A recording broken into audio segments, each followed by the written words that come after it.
I was wondering about the timing of Shohei Ohtani coming back to pitch, and if you're the Dodgers, you don't want to push this, and if you're Ohtani, I know that that's your identity, but still, I mean, there's a real risk here. If I'm the Dodgers, I don't want to lose you as a hitter, and having you as a pitcher, I may not need you as much as a pitcher, but I don't know if Ohtani's locked in and says, "Hey, but this is who I am. I'm the two-way player, and I want to continue to do this."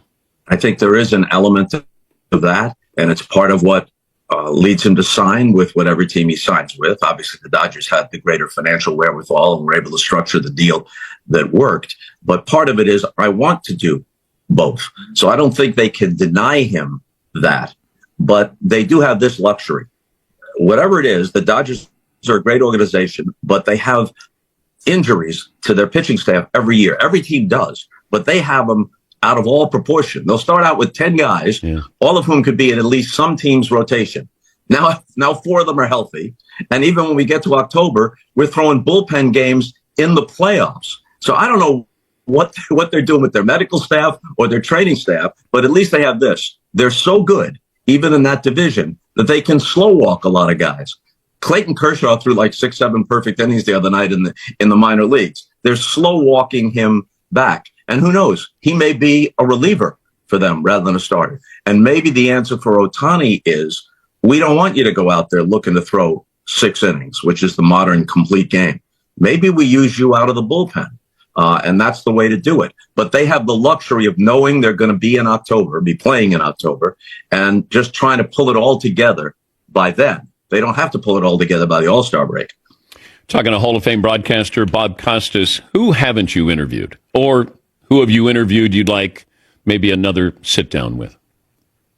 Well, the Holy Grail has always been Sandy Koufax in sports. Sandy was always very, very gracious to me. I asked him a couple of times, this goes back more than 20 years, and he never had someone else make the call. He always called me back personally, and he said, if I ever do it, I'll do it with you. And after a while, I began to realize I'm at the front of a line that never moves. So, thanks for the nice thoughts, Sandy. But he did do one thing with us, and I thought he might for this specific reason. All-Star game in Cincinnati a decade ago, and they named a Mount Rushmore of living baseball players. And it was Willie, Hank, Johnny Bench, and Koufax. And I said, Sandy, if it's just the 4 of you and you're talking amongst yourselves, will you do it? And he did. And he was great in that sit down, anecdotal, joking with the guys. You could see they were energized. And all I had to do was just toss it out there and then sit back and let them talk among themselves. So I think Koufax would be one of the guys in sports. Jack Nicholson, who's in the winter of his years now and seldom appears in public.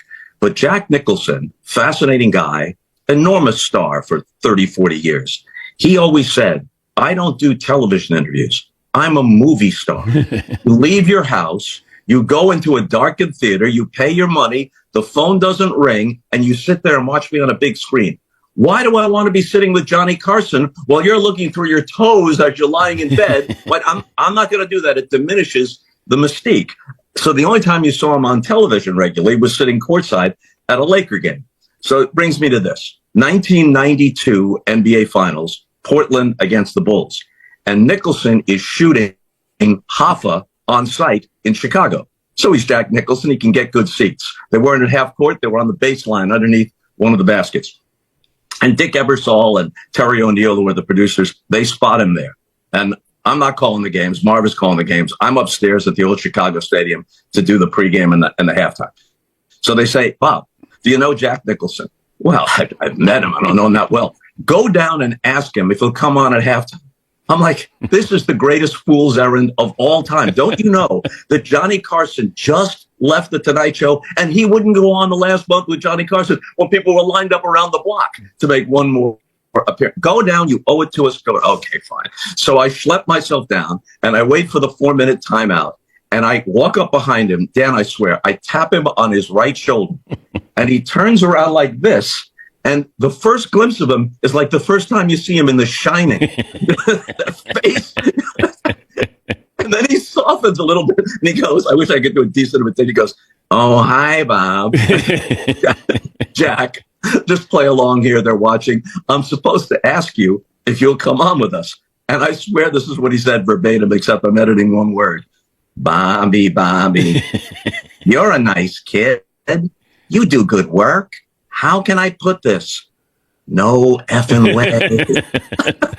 So, Jack, I'll take that as a no. Enjoy the rest of the game. Yeah. Now I got to haul ass all the way around back in time for the halftime.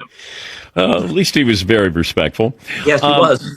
I told my audience to keep an eye on this because I think there's something there. When President Trump got together with Baseball Commissioner Rob Manfred, and this Pete Rose situation, it feels like this is something that Donald Trump wants to happen, to at least get Pete on the ballot.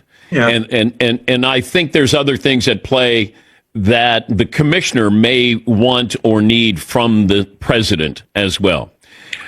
I think Pete's going to get on the ballot at some point, it feels like. What do you think?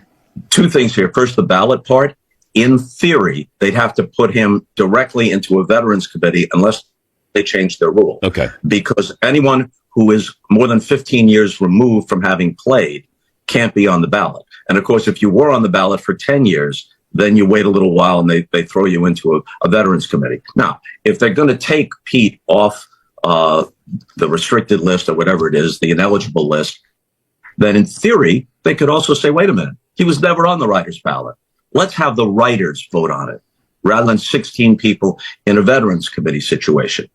By the way, if you're going to take Pete off on that basis, would you consider taking Shoeless Joe Jackson off on that basis? He was briefly on the writers' ballot and didn't make it, but you could put him up for consideration too. But those were sides. To your point, I don't know the specifics. I haven't talked with Commissioner Manfred about it, but baseball has an antitrust exemption. The Trump administration seems quite willing to interpret things their own way. So, or to pursue certain legal actions that others would not.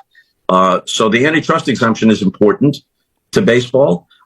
It protected them greatly before they Marvin Miller and company finally broke through and got rid of the reserve clause, but it still has some value to them. And then who knows, and I'm only speculating here, I'm not saying it's true, but obviously there are a great many foreign players in Major League Baseball. Yeah.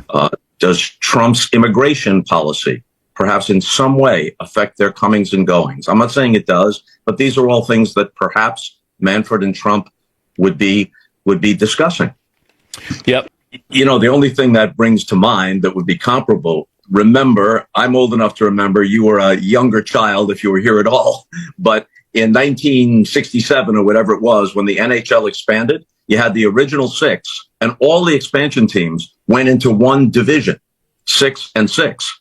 And that actually sparked a hockey craze in St. Louis because the Blues were the worst of that the best of that second division. And they went to the Stanley Cup Finals twice and acquitted themselves well, even though they lost. So that's the only comparable thing I can think of. But here, I think, is the real answer.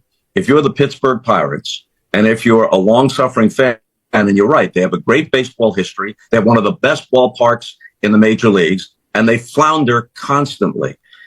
Think about this, though, Dan. There are 10 teams in the 2 central divisions in the major leagues. Only one of them is in the top half of payrolls. That's the Cubs at 10th. Next is the Tigers at 17th. Half of the 6 playoff teams last year in the American League came from the AL Central. The Tigers, the Royals, and the Guardians, and the Twins, who have now had the trapdoor open on them, but the Twins were barely outside that group. They were alive in the last week. Other than the Cubs, in theory, who's going to greatly outspend the Pirates in the National League Central? One of the things that mitigates the admittedly large payroll gaps in the major leagues is the third wild card. Whether you like it or not, you can say, hey, if we can win 85, 86 games, we got a chance to get into the postseason. And the history shows even the Dodgers, they lost to the Padres 2-3 years ago. They lost to the Diamondbacks, and they were down 2-1 to the Padres last year before they rallied to win the division series. It's not a guarantee that the best teams and the highest payroll teams make it through to the World Series if you can just get into that tournament. So I don't want to be harsh, but what's the Pirates' excuse? They play a huge percentage of their games within the National League Central with other teams that aren't running away from them payroll-wise, and you've got a second and third wild card. You don't have an excuse to be this bad, this consistently for this long. Yeah, and I don't know what Derek Shelton was supposed to do. You do have a couple of players, and we tend to look at these teams, some of these teams, and we go, boy, who's he going to be with his next contract? Paul Skeens is not going to retire a Pittsburgh Pirate. Which no, it's not. It's a shame, but that's just modern day baseball here. Yeah, it is. On the other hand, if Derek Shelton was lucky enough to have management like the Colorado Rockies have, and this is not a knock on Bud Black at all. Bud Black is a very respected baseball guy as a pitching coach and as a manager, and he had the Rockies in the playoffs several years ago, but they start out with no chance. They leave spring training with no chance, but they don't have the benefit, if you want to call it that, of being in a weaker division. They're in a division where the other four teams vary from good to very, very good. And they're playing a huge number of their games in that division. And they're like 180 games out, even though it's only